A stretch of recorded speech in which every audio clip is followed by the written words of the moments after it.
Hi everyone, I'm going to continue the series of Yalkut Yosef, the Sephardi Halacha, the book Yalkut Yosef from the second edition I'm using over here. We are actually in Siman 248 at the moment. Actually, we were in the middle of the 8th Halacha, number Het. This was only the other day. It sort of got interrupted in yesterday's session, so I will pick up where I left off. Sorry for the noise just in advance. I will start off here. Halacha number 8, we're talking about circumcision postponed until Thursday.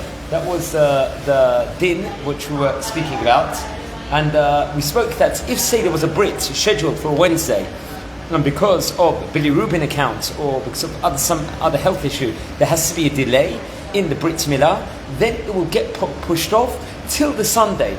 If the baby is healthy, obviously, it won't be pushed off till the next day or 2 days later or on the Shabbat itself.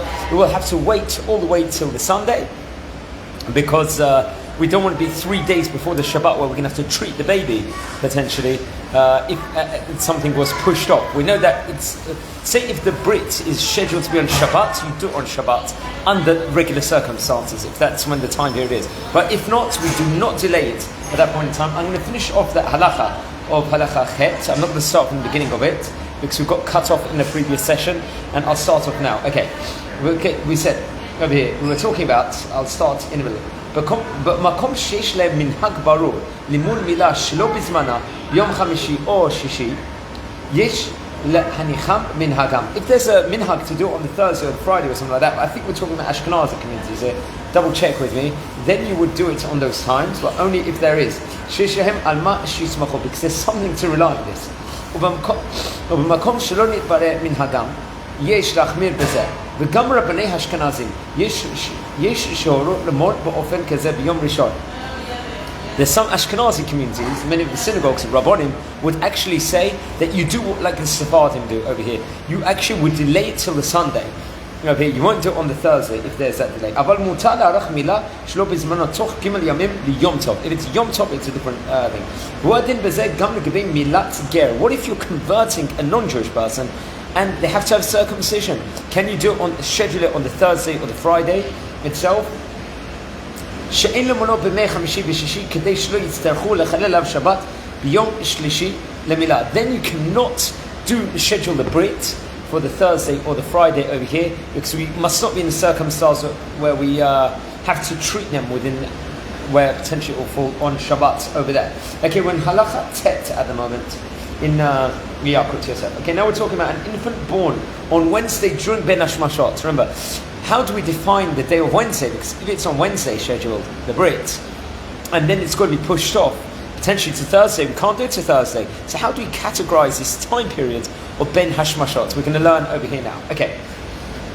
כל האמור הוא דווקא במילה שהיא בוודאי שלא בזמנה, אבל בנולד ביום רביעי בבין השמשות, it is born at time of Ben Hashmashot, that window of time, שדינו למולו ביום חמישי הבא. אסור לדחות את המילה לאחר שבת, אלא מעלין אותו ביום חמישי, כי שמה זהו היום השמיני ללידתו, והיא מילה בזמנה העושים אותו בשבת, וכל שכן ביום חמישי. Okay, so what's it saying over here, friends? The above rule applies only if we are sure that the baby's 8th day has already passed. If we're sure that it's passed, then we took those klalim from Halacha Het. And what if the baby was born on Wednesday evening during Ben Hashmashot? We are in doubt whether he's considered to have been born on the Wednesday or the Thursday over here. Because of this doubt, we must schedule his Brit for the following Thursday. We're not going to be lenient and say it's on the next Wednesday. Obviously, speak to a competent Rav if you're going to be in that this probably rare circumstance over here. Although this might in truth be a postponed Brit, we still circumcise him on the Thursday, and it is forbidden to postpone it until the following Sunday. So because we're in doubt of it, we can't say let's push off till Sunday. We do it on the Thursday over here. This is because Thursday may very well be the 8th day over here, and we always do the Brit Mila on a baby on his 8th day without concern for the Shabbat itself. It's got to be on the time, and we're not worried on it. Okay, this is obvious since when a baby is born on Shabbat, we perform the Brit on the following Shabbat. We know there's that rule. Baby born on Shabbat, we will do the Brit Mila on the next Shabbat. Okay, so let's continue over here. ולא עוד אלא אפילו הנולד ביום השני בין השמשות, ובשבוע שאחריו חלו שתי ימי ראש השנה, בשלישי וברביעי בשבת. מותר למולו ביום חמישי שאחריו, שהרי אי אפשר למולו ביום שני, כי שמה זמן בין השמשות. לילה הוא, וחשיב שנולד ביום שלישי, ונמצא שזמנו מוטל בספק, ואין זה בשמיני שדוחה יום טוב. ולכן יש לדחות את המילה לאחר יום טוב, שהוא ביום חמישי אחר ראש השנה, או ביום חמישי זימנה הוא ומעלין אותו בו ביום. Okay, so what's it saying here? Lots taken of it. Okay. Just give me a second. Okay, if a baby is born during Ben Hashmashot, say on a Monday evening, let's just say it's going to be on the 22nd to 23rd of Elul. It's a doubt. So what's it going to be the week after? Rosh Hashanah naturally. Rosh Hashanah is 2 days over here. So this potentially, it's going to be a quandrum. It's going to be a dilemma over here. Very rare case, but this could happen. You never know. We cannot circumcise him the following Monday, since that might be the baby's 7th day, because it's Ben Hashmashot. It's suffix, so we're going to be strict here. On a doubt, we are strict in those cases. We also may not do the Brit on the Tuesday, the first day of Rosh Hashanah, since his 8th day might have actually been on a Monday, so we're in a conundrum over here. So we can't do it on a Monday. And a postponed circumcision may not be performed on Yom Tov. That's another rule. So Tuesday is the 2nd day of Rosh Hashanah. So that's going to be another problem over here. Wednesday is not a choice either, since it's the 2nd day of Rosh Hashanah. Sorry. In this case, we perform the Brit on Thursday, and it's not necessary to postpone it on the next Thursday, till the next Sunday. Because remember, we said the klal. If something is pushed off by the Wednesday, and you need to do it on the Thursday, then we push it off to Sunday. But in this case, because already it's been delayed due to these circumstances, you do not postpone it till next Sunday. Since Thursday, 3rd Tishrei, is the first day this baby could have been circumcised, according to the halacha. And now, because that was the earliest window time, we do it on this day. But this Thursday is the day it was meant to be performed, and we do not postpone it any further, if that extenuating circumstance is going to come in. Let's try and do 2 more halachot over here. Now we're talking about scheduling operations late in the week. Is that going to be allowed or not? Remember, operation could be sudden, unfortunately. Let's hope no one's in a situation where we need an operation. Let's hope all of our Yisrael is healthy. Let's go through it. Okay, sorry once again about the noise over here. לפי האמור יוצא שמיום ה' בשבוע ואילך, if it's from the Thursday, אסור לעשות מעשה כשתוצאות ממנו ייווצר מצב של פיקוח נפש, יהיה צורך לחלל שבת. Following the line of reasoning set forth in the previous halacha, which we saw above, it's asur, forbidden, to do anything on Thursday or Friday that might bring about an emergency situation which would necessitate desecrating the Shabbat itself. Let's give examples here, friends. Okay. ולכן, בניתוח שאינו דחוף, כגון ניתוח שקדים, יש לקבוע לתחילת השבוע, שמא יצטרכו לחלל שבת לשם תיקון אחר הניתוח. Okay, so over here, for example, when scheduling an elective or non-emergency surgery, such as removal of tonsils, for example, over there, one should do it at the start of the week. Why is that? We don't want to do it towards the Shabbat because it's not a life-threatening situation, a tonsils operation. And because if you do it on the Thursday or the Friday, that could mean you're going to need to desecrate the Shabbat more likely for that. So schedule that at the start of the week, if you can, over here. But, however, okay. ויש מקלים בזה בשעת הצורך כשהיום הקבוע של הרופא המומחה הוא ביום חמישי או שישי ואי אפשר בעניין אחר. What if it's an expert doctor within regards to this thing? Then there's room to be lenient over here and do it on Thursday or Friday if it's very difficult to get this expert doctor over here because they're very much in demand. ובכל אופן, בדיעבד שקבע נעשה הניתוח שלו כדין סמוך לשבת, מותר לחלל את השבת בכל צורכי החולה שיש בו סכנה. Okay, so say you did it, this say non-emergency operation on Thursday or Friday, now you need to machalel Shabbat for a specific treatment, then you get the treatment over here. You've already done the thing at that point in time.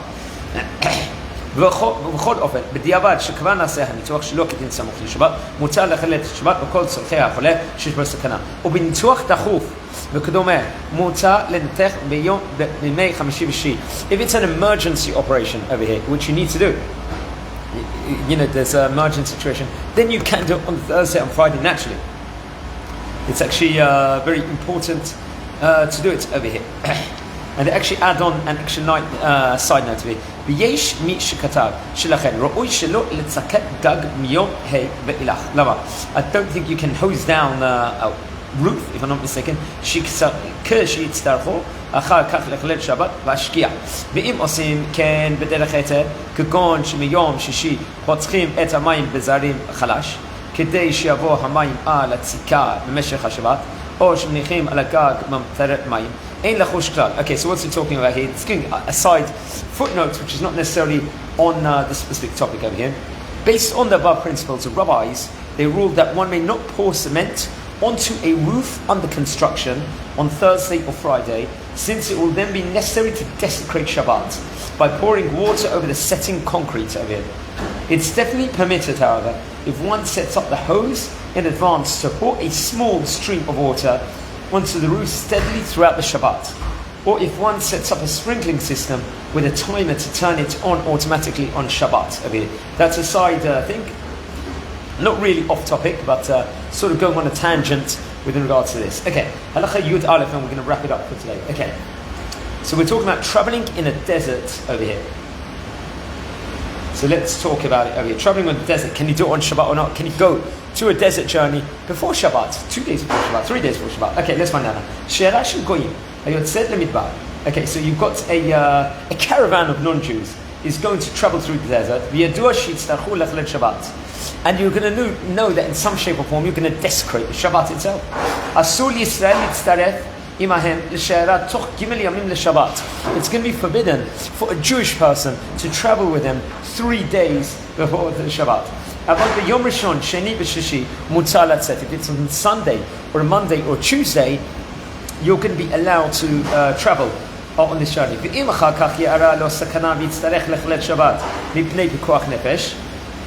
בכל אופן מותר להמשיך עם השיירה אפילו אם הבא ויצא ביום שישי וחלילה יסתכל. Okay. So what if over here, it's permitted to join them if they set out to the trip during the first 3 days, as we said before, and then if it becomes necessary to desecrate the Shabbat, to follow the protocol in order to avoid life-threatening danger, he may do so. So he's in the middle of the journey, and now there's life-threatening case, an existential threat over here, then you can continue on with the journey. What if he ignored this halacha over here? And maybe he was an ignoramus, maybe he makes teshuvah in the middle of the journey, or whatever it is. If someone ignored the halacha and joined a caravan of people who set out on their journey during the last 3 days, he can continue traveling with the caravan on Shabbat. If stopping would endanger his life. So seemingly, if there's an alternative with regards to this, then you can get out of this, let's just say, over here. Okay. בכל אופן מותר להמשיך עם השיירה אפילו אם הבא ויוצא ביום שישי וחלילה להסתכן והעולה לארץ ישראל אם נזדמנה לא שיירה אפילו בערב שבת כיוון דבר מצווה הוא יכול לצאת עמהם או פוסק עמהם לשבות ואם אחר שיהיו במדבר לא יצאו לשבות עמו יכול ללכת עמהם חוץ לתחום. Okay, so what's it saying here? If the traveler is moving from another country to Israel, say back in those days we didn't have flights, we didn't have all the traveling methods there, you would travel by camel and stuff like that, and he finds a caravan traveling his way, he may join it even if they are setting out on the trip on the Friday of it, because moving to Eretz Israel is a big mitzvah over here. Seemingly the Yalkut Yosef is saying here that he can travel on a Friday here, if it, obviously before Shabbat starts. This is because this trip is for the sake of mitzvah. He must make it clear to his co-travelers that he's joining them on condition they don't travel on Shabbat, remember. If they're going to travel on Shabbat and he knows about it, then it's not going to be allowed. It's only if they stop at the time of Shabbat. Once they agree verbally to this condition, they don't have to write it in a contract form, verbally it says it. If they do not keep their agreement and insist on traveling on Shabbat, and there's many stories where we see this has happened throughout Jewish history, he may continue to travel with them, although they take him beyond the Tehum over here. So friends, we're going to continue next session next time, which will be Dinim Shayachim Le'erev Shabbat, which will be Siman 249. I'd like to dedicate this to Shaina Bat Avram, for that Hatzlacha Brut Rachel Bat Margaret, Refuah Shlema within regards to birth, which gave, and much Hatzlacha to everybody. Have a fantastic day and take care.